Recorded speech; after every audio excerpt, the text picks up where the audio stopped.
Chemical engineering पढ़ाई करने के बाद क्या करना चाहिए, जो मेरा सीरीज चल रहा है डिफरेंट इंजीनियरिंग ब्रांचेस के कोर्स के बाद क्या करना चाहिए। सही केमिकल इंजीनियरिंग का मैं बना रहा हूँ बिकॉज बहुत सारे बच्चों ने मुझे रिक्वेस्ट किया था बनाने के लिए। तो कोई और ब्रांच से आप पढ़ाई कर रहे हैं तो उसके बाद आपको क्या करना चाहिए, नीचे आप कमेंट कर सकते हैं। I will try to create videos. मैं ऑलरेडी मैकेनिकल का, इलेक्ट्रिकल का, सिविल का, कंप्यूटर साइंस का, ईसीई का बना चुका हूँ। सो इसके बाद मेरा सीरीज़ आएगा लिस्ट ऑफ गवर्नमेंट जॉब्स का, है ना। ये सीरीज़ चलता रहेगा, बहुत सारे टॉपिक्स का सीरीज़ मैं लाऊंगा। बट यहाँ पर आ जाइए, सबसे पहले बात करते हैं what should be your target being a chemical engineer for your better future. So ये ईयर वाइज है, 5 साल का टारगेट कितना होना चाहिए, 10 साल का कितना होना चाहिए, 15 साल का कितना होना चाहिए, 20 साल का कितना होना चाहिए। So after choosing, so there are so many field, right, and based on the field you will make money, that is for sure.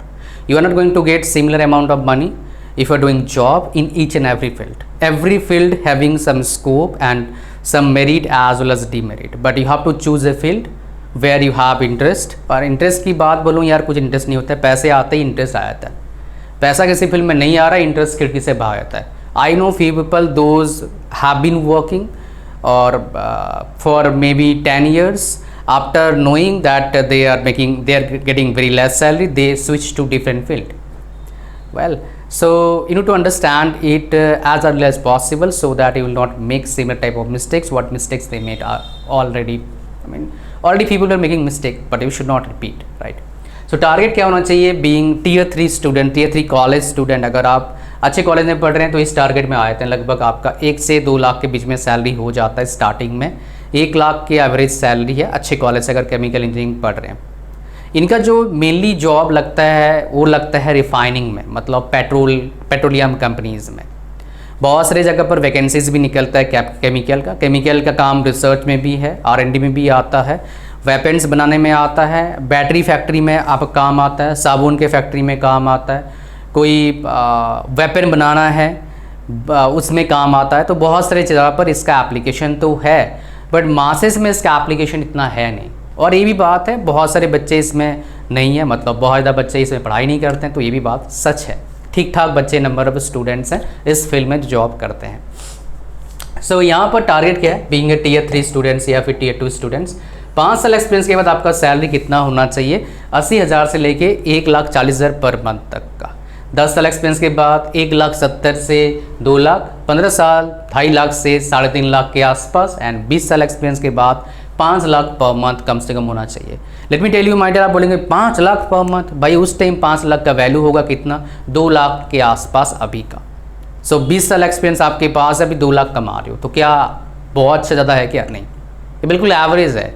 ठीक ठाक लाइफ जियोगे बिकॉज आपके बच्चे बड़े हो जाएंगे, शादी करवाना है, पढ़ाना है, पापा मम्मी बूढ़े हैं, खुद बूढ़े हो गए, एज हो जाएगा आपका, तो भाई कहानी थोड़ा चौपट हो जाएगा। 20 साल एक्सपीरियंस मतलब आपका एज कितना होगा, 40 से 45 साल के आसपास आपका उम्र होगा। So think about it. So सबसे इंपॉर्टेंट क्या करना है, बिफोर चूजिंग एनी फील्ड और any direction of your career path, you should always cross check whether am I going to meet this criteria, because एक क्राइटेरिया इंपॉर्टेंट है अच्छे life जीने के लिए। हाँ, ये बात है, केमिकल इंजीनियरिंग से जो पढ़ाई करेंगे आपका पोस्टिंग इन जनरल बड़े शहर में नहीं होगा, इन जनरल बता रहा हूँ, हो भी सकता है। तो आप अगर छोटे शहर में रह रहे हैं तो लिविंग जो एक्सपेंडिचर है बहुत कम हो जाता है। आपको अगर हेल्प चाहिए, क्या किसके लिए, बेटर फ्यूचर के लिए, अच्छा करियर पाथ के लिए, क्या करें ताकि फ्यूचर में अच्छे करें, based on the situation you have, because सारे सिचुएशन को यहाँ पर ले नहीं सकता हूँ मैं। सो बेस्ड ऑन दैट कुछ को डेफिनेटली लूँगा। आप मेरे से कंसल्ट कर सकते हैं 1-to-1 सेशन, उसका लिंक इस वीडियो के डिस्क्रिप्शन में as well as first comment में है। उसके साथ हम 10 कोर्सेज फ्री दे रहे हैं फिलहाल, 10 या 11 courses including graphic designing, video editing, C++, English speaking, and there are so many other courses as well, जो काम आता है, सारे बच्चों को काम आएगा अगर वो तरीके से अपना लाइफ अच्छे बेटर पोजिशन पर ले जाना चाहते हैं। Well, there are so many other courses lined up, I mean they will be coming up and add into the list of free courses, but right now these courses we have। ठीक है, तो short term courses की बात करते हैं। क्या short term course करना चाहिए for I mean job oriented course after BTech? तो मैं बोलूँगा नहीं। If you have done chemical engineering, do not go for any short term course after completing the course। If you are doing chemical engineering now, you can go for for some short term course if you have interest in any particular field. But after BTech नहीं करना चाहिए। क्या reason है नहीं करने का? Because अभी अगर आप शॉर्ट टर्म कोर्स करेंगे तो आपका उसमें 2-3 महीना, 4 महीना, 5 महीना, 6 महीने जाएगा, तो कहीं ना कहीं आप अपना टाइम खराब कर रहे हो। आफ्टर दैट गेटिंग प्लेसमेंट मिलेगा भी तो कितना, 20-30 हज़ार का मिलेगा, 15,000 का मिलेगा, 18,000 का मिलेगा। So it's not worth it, because जो टाइम आपका है इंपॉर्टेंट है फिलहाल। इसलिए अभी शॉर्ट टर्म कोर्स कोई करना नहीं चाहिए बीइंग अ केमिकल इंजीनियर। ठीक है, कोई आपका बैकलॉग रह गया तो क्या करना चाहिए, लोग बच्चे मेरे को पूछते हैं, फिर भी नहीं करना चाहिए, because it is, I think it is totally wastage of time after completing chemical engineering. Even that training center is telling you that will give you 100% placement assistance. So 100% placement assistance is a lie. Nobody can give 100% placement. There is an English word in this sentence, 100% placement assistance. They will help you to get job, but there is no guarantee at all, and nobody can give you guarantee, my dear. Let me tell you frankly. So this is not the only mistake of training center. It's a mistake when there is problem. There are many problems with this candidate too. That is why. So अब सवाल आता है, sir MTech करूं या MBA करूं? अगर average में कोई अगर मेरे को पूछे, मैं बोलूँगा भाई आप क्या करिए, एमबीए करिए। एमबीए के लिए किसका प्रिपरेशन करना है? कैट का प्रिपरेशन करना है। ये सबसे बेहतरीन एग्ज़ाम होता है, एंट्रेंस एग्ज़ाम, जिसके जरिए आप क्या कर सकते हैं, आप किसी भी बड़े से बड़े इंस्टीट्यूट में एडमिशन ले सकते हो। But definitely entrance exam is not the only one thing. So after entrance exam you have to go through certain interview process. So based on that they will select you, right. So यहाँ पर हमारे पास क्या है, cat के exam की बात करता हूँ। कैट के एग्ज़ाम का थोड़ा डिटेल्स आपके सामने है।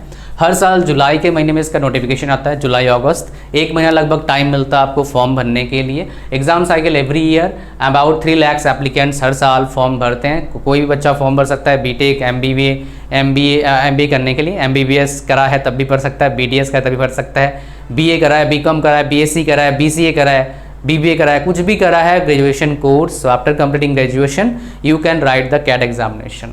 सो एज कोई लिमिट नहीं है। अगर आई में एडमिशन चाहिए तो likely you should get around 98 percentile in CAT examination, but sometimes I also got information that few candidates got call letter from IIMs even after getting 90 percentile. So ये बहुत कम cases में होता है।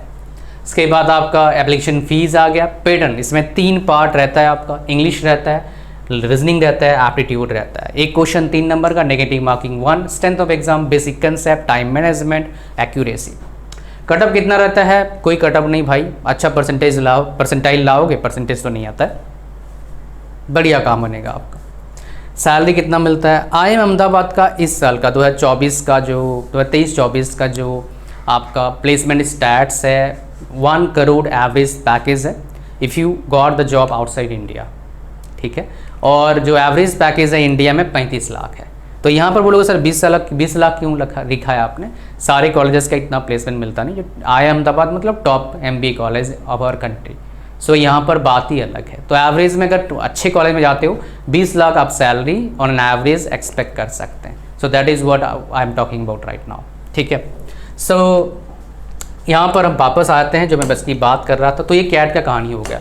अब एक चीज़ आपको बताना चाहता हूँ, मेरे पास एक बच्चा मिला था केमिकल इंजीनियरिंग करने के बाद, अपने गांव साइड ही मिला था, अपने उधर से बिलोंग करता है वो।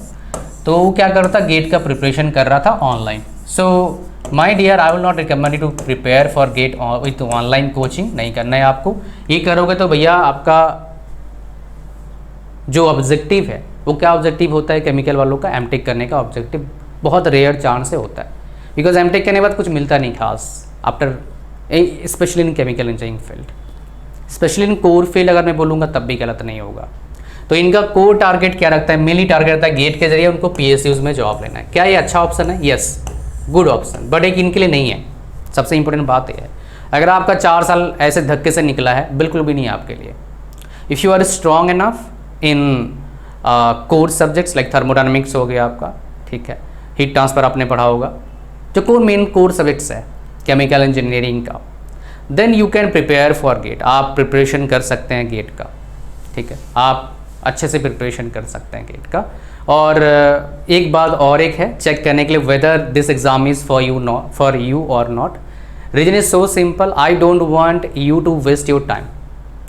Even 1 year without any logic, if will waste my dear, you will regret later after 10 years, you will regret कि मैं एक साल में बर्बाद किया था, बिकॉज वो काम कहीं नहीं आएगा।